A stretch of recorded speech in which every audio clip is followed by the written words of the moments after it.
नमस्कार दोस्तों, आदाब और सत श्री अकाल। मैं हूं दीपक वर्मा। आपका स्वागत है हमारे इस चैनल पे जिसका नाम है एजुकेशन लेपर्ड।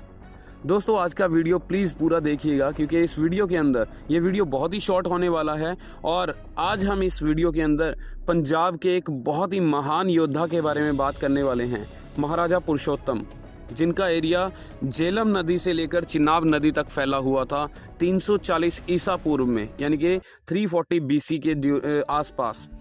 और इस राजा का नाम था महाराजा पोरस, जिनको हम कहते हैं महाराजा पुरुषोत्तम। तो पोरस की जो स्टोरी है, इसको हमने कई बार गीतों के अंदर, हमारे लोक गीतों के अंदर सुना होगा।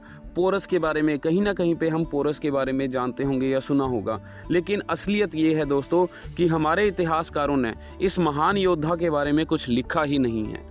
लेकिन इसकी जितनी भी इंफॉर्मेशन है, इस कहानी की, महाराजा पोरस की जो महान गाथाएं हैं, इनकी जो भी कहानियां आज तक हमारे पास आई हैं, वो ग्रीक जो हिस्टोरियंस हुए हैं या ग्रीक मिथोलॉजी हुई है, वहाँ से आई हैं।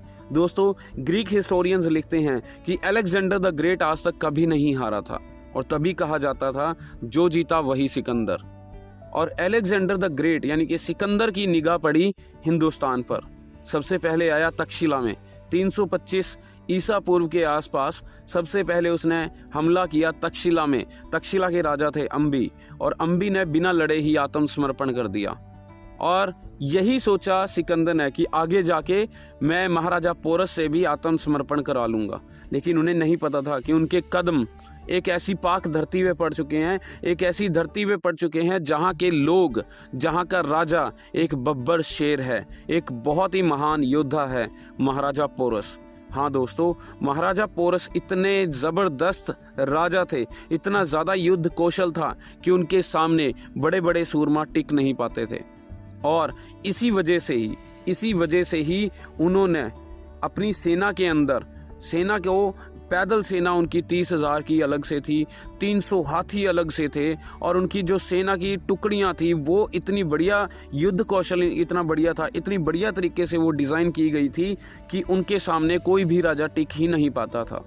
और इसका परिणाम हमें देखने को मिलता है ग्रीक मिथोलॉजी में, जहाँ पे ये बताया गया है कि जब लड़ाई हुई, पोरस और सिकंदर की लड़ाई हुई, तो उससे एक दिन पहले रात को बारिश हुई, जिसकी वजह से हाथियों के रथ थे, जो यानी कि महाराजा पोरस के जो हाथियों के रथ थे, वो मिट्टी में धंस जाते हैं क्योंकि मिट्टी हल्की हो जाती है, वहाँ पे कीचड़ ही कीचड़ हो जाता है और वहाँ पे सारे के सारे रथ बेकार हो जाते हैं। उनकी जो सेना थी, महाराजा पोरस की सेना थी, वो बहुत ही ज़्यादा थक चुकी थी, अस्त पस्त हो चुकी थी।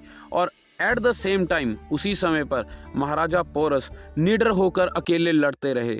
उनके साथ जो उनके पर्सनल गार्ड्स, यानी कि जो पर्सनल उनके साथ रहते थे, वो गार्ड्स बिना थके लड़ते रहे। और इस चीज़ को देखकर ग्रीक हिस्टोरियंस क्या लिखते हैं कि इस चीज़ को देखकर सिकंदर का दिल पसीज गया और उसने वहीं पर जंग को रोक दिया और पूछा महाराजा पोरस से कि आप क्या चाहते हैं कि मैं आपसे कैसे पेश आऊं।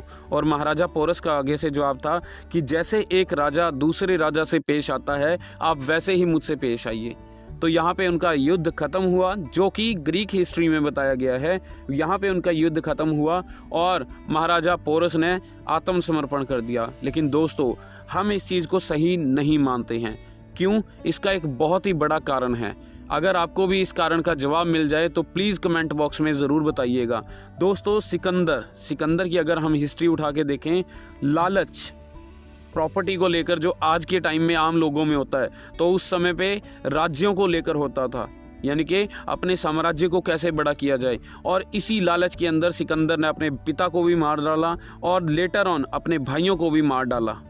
तो आपको क्या लगता है कि जो इंसान अपने भाइयों को संपत्ति के लिए मार सकता है, तो वो उसी संपत्ति के लिए किसी अनजाने दुश्मन को छोड़ सकता है?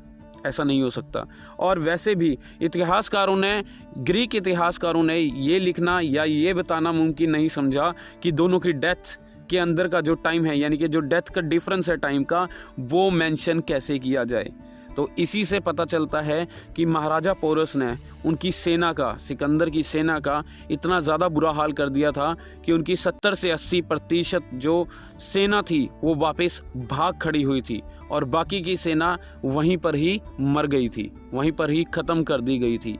और यही वो योद्धा है दोस्तों जिसे हमारे इतिहासकारों ने, हिंदुस्तान के इतिहासकारों ने भुला दिया है इतिहास के पन्ने। लेकिन सच तो ये है दोस्तों कि ऐसे योद्धा सदियों बाद जन्म लेते हैं और हमें अपने इतिहास के बारे में ये चीज़ अवश्य पता होनी चाहिए, ज़रूरी पता होनी चाहिए। और आगे भी हमें इस चीज़ को शेयर करना चाहिए अपने दोस्तों के साथ, अपने रिश्तेदारों के साथ, कि हमारी इस महान धरती पर कितने महान योद्धाओं ने जन्म लिया है, जिन्होंने हमारे आज को संवारा है अपना जीवन देकर।